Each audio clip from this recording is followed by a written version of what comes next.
Assalamualaikum warahmatullahi wabarakatuh. Pendengar 94,6 Radio Pradia Suara FM. Inilah radio Anda. Komunikasi lancar, informasi benar.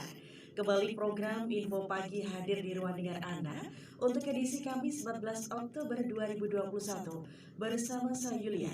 Sejumlah informasi telah disiapkan oleh tim redaksi kami untuk menemani pagi Anda selama 1 jam ke depan, dan berikut informasi selengkapnya. Pemerintah Arab Saudi membuka izin keberangkatan umroh untuk jemaah asal Indonesia. Hal tersebut disampaikan oleh Kepala Kantor Kementerian Agama Kabupaten Tuban, Sahid. Disampaikan melalui edaran dari Direktur Jenderal Penyelenggaraan Haji dan Umroh tertanggal 11 Oktober 2021, pemerintah Arab Saudi kembali membuka ibadah umroh untuk jemaah asal Indonesia. Menurutnya, diterimanya edaran tersebut menjadi angin segar bagi calon jemaah umroh Kabupaten Tuban setelah keberangkatan umroh ditutup sejak pandemi COVID-19.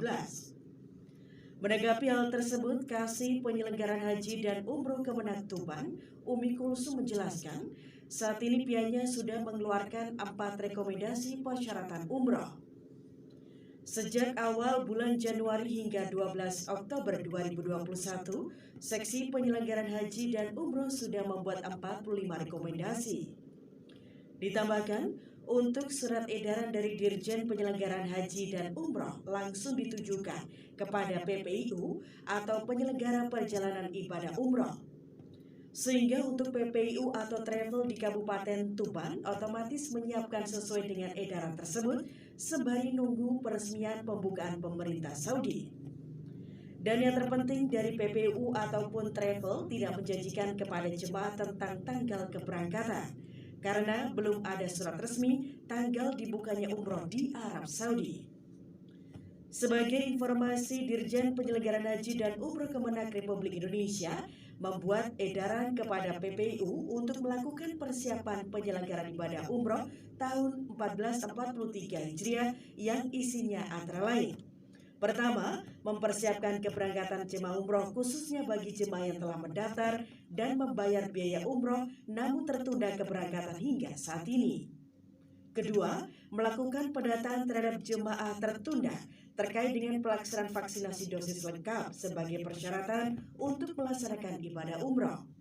Ketiga, melaporkan data jemaah yang telah divaksinasi dosis lengkap dan siap untuk diberangkatkan pada kesempatan pertama kepada Dirjen Penyelenggaraan Haji dan Umroh.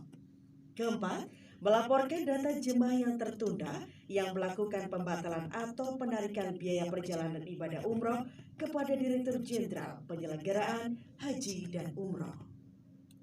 Kantor Kementerian Agama Kabupaten Tuban menyambut dengan baik atas informasi akan dibukanya penyelenggaraan perjalanan ibadah umroh. Sampai saat ini memang dari Dirjen Penyelenggaraan Haji dan Umroh Kantor Kementerian Agama Republik Indonesia atau dari pusat belum ada surat resmi terkait dengan persiapan apa saja yang harus kami lakukan dengan akan dibukanya penyelenggaraan ibadah umroh pada saat ini.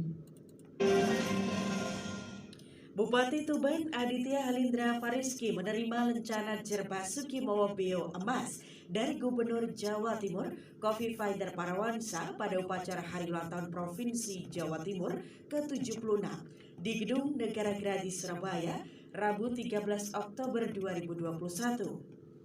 Hadir pada agenda tahunan ini, Wakil Gubernur Jawa Timur Emil Elisianto Dardak, jajaran Forkopimda Jawa Timur, serta Gubernur dan Wakil Gubernur periode sebelumnya.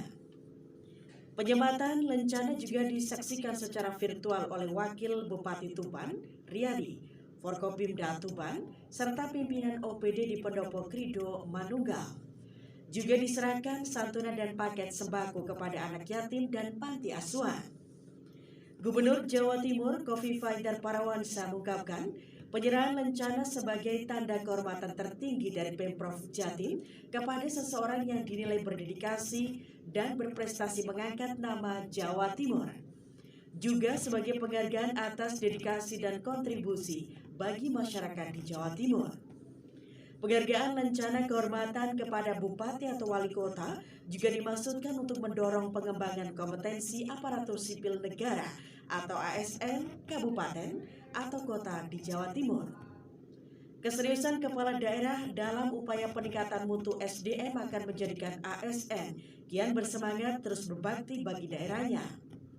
Pemprov memberikan apresiasi kepada kepala daerah atas pengembangan SDM aparatur di pemerintahan masing-masing. Gubernur Jawa Timur menyatakan ASN merupakan ujung tombak pelayanan masyarakat. Karenanya, mereka harus memiliki kualitas dan ilmu wawasan yang lebih dalam memberikan pelayanan kepada masyarakat. Para ASN sebagai pamong masyarakat dituntut profesional dan cakap dalam memberikan pelayanan. Kofifa menuturkan ASN hari ini diharapkan bekerja melebihi tugas dan tanggung jawab. Pengembangan kompetensi harus dapat diberikan seluas-luasnya agar mereka mendapatkan wawasan yang cukup dalam melaksanakan tugas pengabdiannya.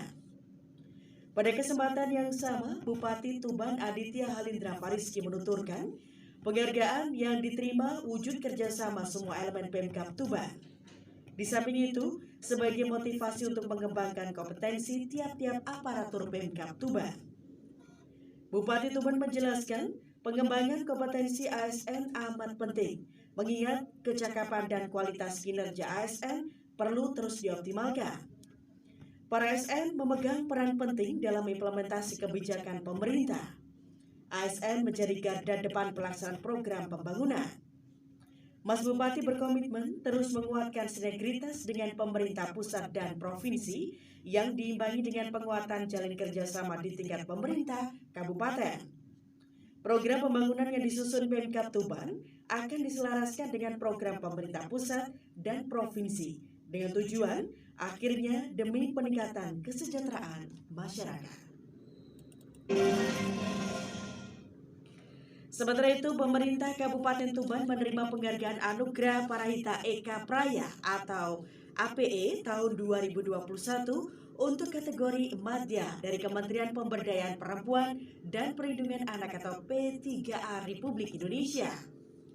Bupati Tuban Aditya Halindra Fariski usai sesi foto dengan piala APE di Rumah Dinas Bupati Komplek Pendopo Krido Manunggal menjelaskan, penghargaan secara resmi akan dilaksanakan tanggal 13 Oktober secara nasional melalui daring. Adapun piala telah diterima oleh Dinas P3A Kabupaten Tuban dari Kementerian P3A Republik Indonesia beberapa waktu lalu. Beliau juga bersyukur Tuban bisa bertengger di kategori Madya, di mana memerlukan upaya konkret dalam meraih kategori tersebut. Semua tidak lepas dari usaha seluruh pihak baik OPD juga masyarakat. Mas Linda berharap ke depan Kabupaten Tuban semakin memperkuat komitmen dalam pencapaian dan perwujudan kesetaraan gender, pemberdayaan perempuan dan perlindungan anak, serta memenuhi kebutuhan anak di Kabupaten Tuban. Dengan predikat Madya ini, Pemkab akan perkuat kembali komitmen dalam bentuk kebijakan yang adaptif terhadap pengarusutamaan gender.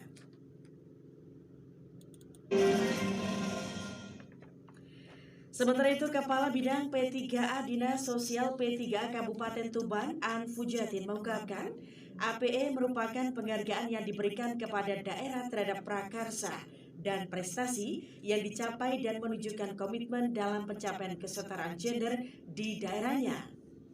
Ada 7 komponen dalam penilaian APE dan Kabupaten Tuban mampu membuktikan melalui proses perencanaan dokumen RPJMD hingga rencana kerja anggaran atau RKA di tiap OPD yang responsif gender atau RG sebagai dasar perencanaan yang juga berkesinambungan.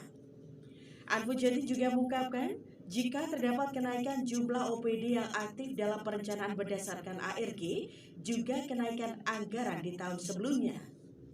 ARG merupakan anggaran yang mengakomodasi keadilan bagi perempuan dan laki-laki dalam memperoleh akses, manfaat, berpartisipasi dalam mengambil keputusan dan mengontrol sumber daya, serta kesetaraan terhadap kesempatan dan peluang dalam menikmati hasil pembangunan.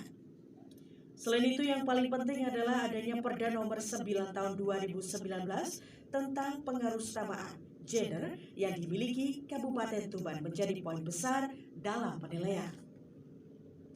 Penyusunannya itu dimulai pada saat kita menyusun KRKA sebenarnya. Pada saat kita menyusun KRKA, jadi kan ARG itu terdiri dari 3 hal. Yang pertama itu kerangka acuan kerja, yang kedua itu habit